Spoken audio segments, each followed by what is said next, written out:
Here's how to solder two copper pipes together. First of all, clean the copper pipe with some abrasive cloth on both pieces of pipework, like so.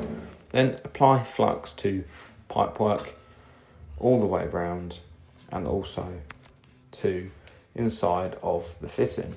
So you want to grab your fitting, in this case it's an elbow. You want to apply plenty of solder inside the fitting. Make sure you're covering all areas of the fitting, both sides.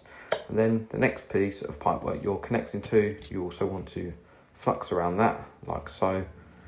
And then you want to push the fitting onto the pipework and then onto the pipework you're soldering, like so. Next, you want to grab yourself a blowtorch and some solder. And what you want to do is, and you want to have the flame on a very low flame. This obviously does take a bit longer, but it doesn't overcook the flux and burn it out. So you definitely get an even heat and the solder will run properly. So all you want to do is just heat up all around the fitting, nice and gently, from bottom to top, all the way. And when it gets slightly warm, you want to start dabbing the solder at the top of the fitting.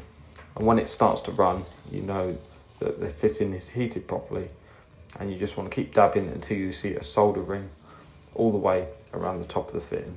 So as you can see, just lightly tap and it wasn't quite ready. The solder will start to go a bit soft on contact between the fitting and the pipework. That's when you know it's nearly ready and you should be ready to start applying your solder to the fitting. So as you can see, it's nearly there, and then it will just start to run like so. As you can see, it's starting to bubble at the front, which means it is running all the way around. Once you've done the top fitting, then you can do the bottom, give it a little wipe at the snot at the bottom, and then you can cool it down and clean it with a wet rag. I hope this video helped. Leave some comments if you've got any questions.